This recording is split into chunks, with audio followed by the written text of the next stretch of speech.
Welcome to Samvad. Today, I am at Cochin Shipyard. In my behind, this is ISC, indigenous aircraft carriers, getting ready to hand over to Indian Navy. Today, I have a special guest with me, Sri Madhu S Nair. He is the chairman of Cochin Shipyard.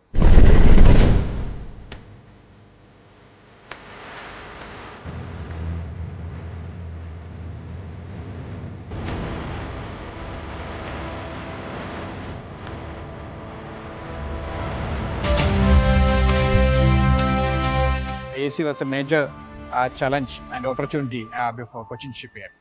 How you see after this completion of this project? See, the opportunities that's been presented by IAC, it's actually perfected a lot of systems in the company. It has elevated the thinking and the capabilities to a different level. Right. To touch a few of these points, like about design and engineering capabilities, this has been stepped up by a significant level. In fact, one of the core areas for any high-tech vessel is extreme strength on your design and engineering, which is not visible outside, but only if you have that design and engineering strength, you can actually move forward. So that has been, it's at a very high level because you see this mammoth. Can you give the specification details? See, this vessel is about 260 meter long, and it displays us. The naval ship is always called by a displays. It displays us about slightly upwards of 40,000 tons. Now, from a power point of view, it's propelled by 4 gas turbines, each of which is 24,000 megawatt, 24,000 kilowatt each. Then there's an electrical power plant on the ship, which is 8 diesel alternators, each generating about 3,000 kilowatt. So that's about 24 megawatt. Technically, can power half the city of Cochin, that kind of power. And all the figures on the ship, those are interesting. The kilometers of piping, about 2,400 kilometers of electrical cables. So the significance is actually, it's almost a 18-story building. About 1,600 people can live comfortably. There's a full-fledged hospital on board with full operation theater, scan systems and other things. So what happens when you take up such a large system is, you can build ships, but when you integrate systems, and the systems must talk to each other, that's what we call network-centric systems.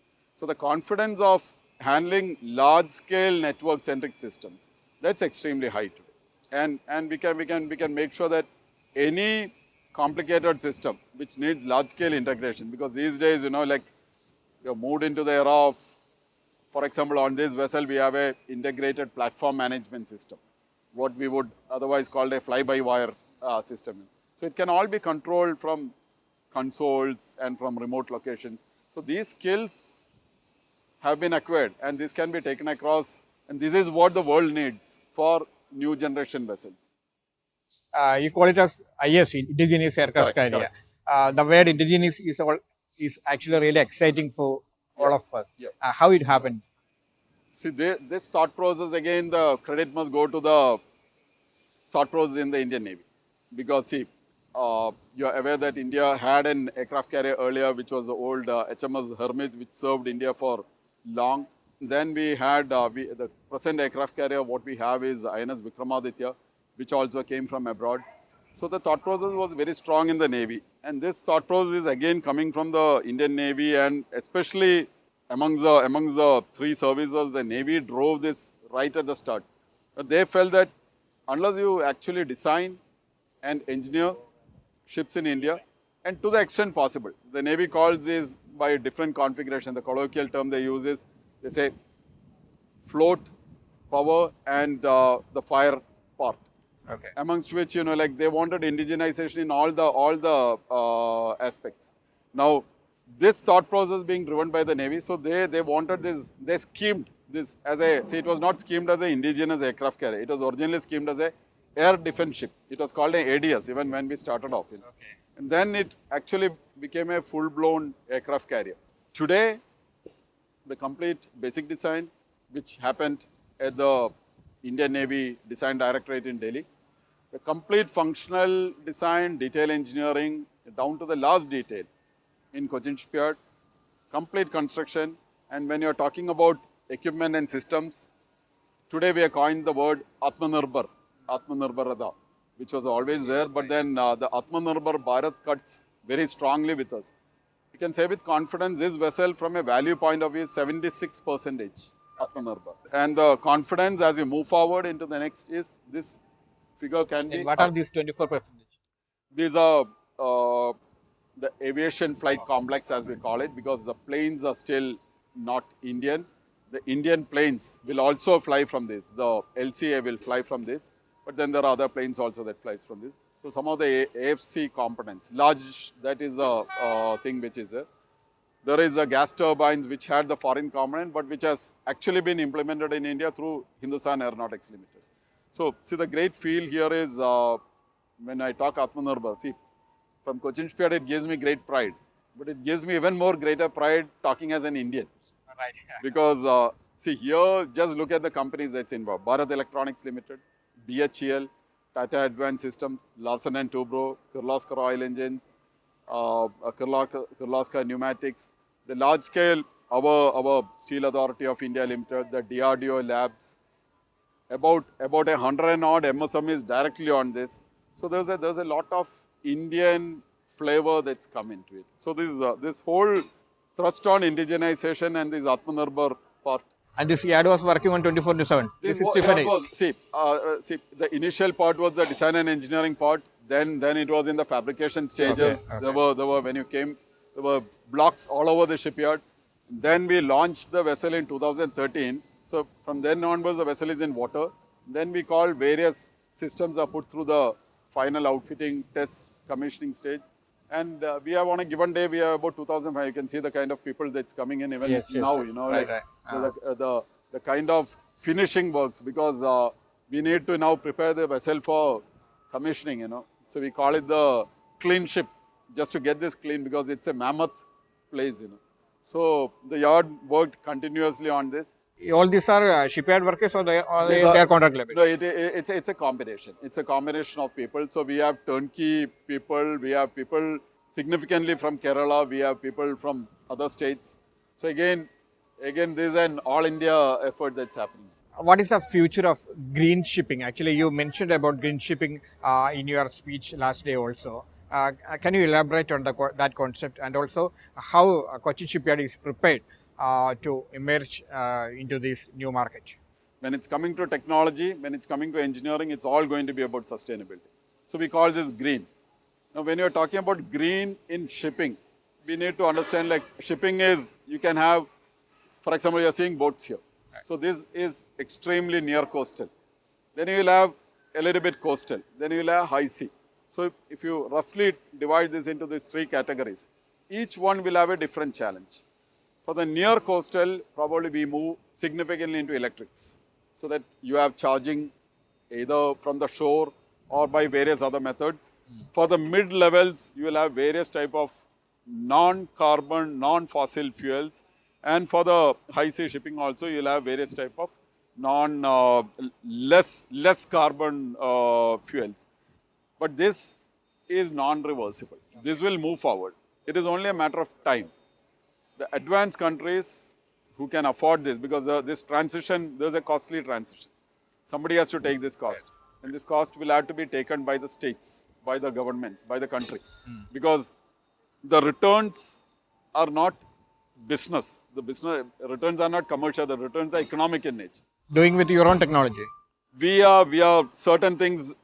See, we may not be able to do all the technology. So we'll have to do technology adaptation to a large extent. See, we are today working on building India's first truly indigenous fuel cell vessel, hydrogen fuel cell vessel. So the hydrogen fuel cell vessel, the technology, we are teamed up with a Indian tech major headquartered in Pune. We have various others involved, and we are doing the complete integration. The ship part is being handled by us. There are other projects where we are involved, where the technology is imported. But as we move forward, we'll see more and more. For example, you'll see batteries. There are a lot of companies coming into the country. We'll see more and more Indian components coming. Cochin Shipyard is one of the largest PSU in Kerala. How you change the economy of the state and especially the Cochin city? We feel, see, where we are now, there's a high level of confidence. Today, Cochin Shipyard is accepted from a technology point of view, from a trustworthy point of view. See, trust is very important. Ships are this big business. You don't want to put your money and then not get something. This is from a commercial perspective. We have reached a level of trust where in Europe, Cochin Shipyard is today an accepted brand. We can actually do that. The numbers and other thing, we feel we are at a tipping point, and we feel much more will come into Cochin. And it's not just Cochin. See, today we are doing 2 major expansion projects. Just happy to inform you that in Cochin, we are investing about 2,800 crores. So it's a massive investment. So we are actually believing in the capabilities, this odd feel which people had at least some time back that nothing much can be done in Kerala. I think we are exceptions. We are here to prove that unnecessary perceptions wrong. But it's not just about Kerala. We are also expanding a little bit in other parts. So today we have 7 units across India, and each one is going to be specialized. This shipyard in Kochi is going to be mainly for large to mid-size vessels. But we will leverage the shipyard for smaller things to start off, because that is where the confidence comes in, and that's where the market will accept us. But once we leverage it, it will come out of, we have now 2 subsidiaries, one in Malpe near Udupi in Karnataka, and the other one in Kolkata. So these will come out of those facilities. Ship repair, we are here in Kochi. We have our main base in Cochin Shipyard, international ship repair facility on the land leased from Wellington, Cochin Port Trust in Wellington Island, and 3 units now, Mumbai, Kolkata and Port Blair. So ship repair, we feel ship repair, India, this is eminently suited for India. India can actually be, ship repair is, in civil aviation we call the MRO in civil aviation, the maintenance, repairs and overhauls. Similarly, MRO in shipping, and we feel we can attract much more Indian tonnage, potential for foreign naval forces to be repairing in Kochi. So these are all things which we are looking at. Definitely, everyone wants to know about the future business order of Cochin Shipyard. Yeah. We are today sitting generally good, but as CMD, you want more because you want your aspirational turnover targets multiplied by about 4 to 5 years, because the gestation period in this business is bit high. So today I have from the Navy we have ASW corvettes, 8 numbers, which is about 6,500 crores. We are due to sign contracts for the next generation missile vessels, which will be another 6 vessels, which would be about 10,000 crores. And there are other orders also which I may not be able to talk more on it, but then from Europe, we are sitting pretty close to orders. We have picked up 8 vessels from Germany. This is a very major break for us. Small, mid-sized coastal vessels, but we have entered a niche segment in Germany, which normally people can't enter. These are all clannish businesses, but probably the trust we have, our friends in Europe, who have actually taken vessels from Cochin Shipyard. We have delivered more than 45 ships into West Europe, and those ships are doing the talking for us. So we have recently secured these 8 vessels from Germany, and I can assure you there will be better news to come very, very shortly. This is a milestone. What will be the future of Cochin Shipyard after 25 years? I'm probably 25 years, I may not be able to, because in business, the way technology changes, the way thoughts The change. concept of green shipping that you mentioned Exactly. earlier. So all I can say is we will be a much more stronger knowledge company. We will be, see, in the past also, when the requirements came, we were agile to catch the market. We think business. Let's be very clear.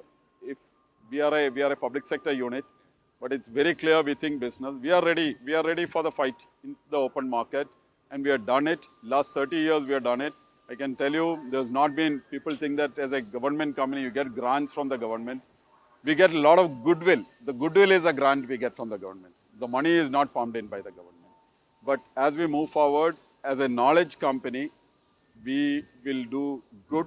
We will be agile to catch the emerging trends in the market. As you rightly point out, the near 5 to 10 years, we are seeing significant traction coming on green shipping, advanced technologies, autonomy in various forms, unmanned ships. People would say, do we need unmanned ships?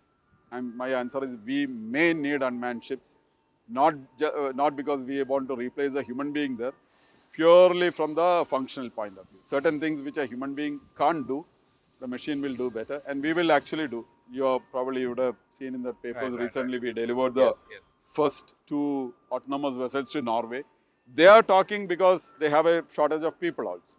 But for us, it could be from a functional point of view. It would come in the defense space. So we have set up a new division called the Strategic and Advanced Solutions. We want to transit very strongly into a knowledge-based company. And that transition, again, I feel is non-reversible. The fall of Sri Lanka or Colombo will anyway benefit Cochin Shipyard? From ship repair point of view, positive, absolutely positive, because there was one large shipyard in Colombo, which has been, it's a very good shipyard and they do very well. And Cochin Shipyard and that shipyard is comparable in various ways. And many times we can say we are head and head competitors. So while I wouldn't cherish what is happening over there, but from a pure business point of view, wouldn't mind. Okay, thank you very much. Thanks.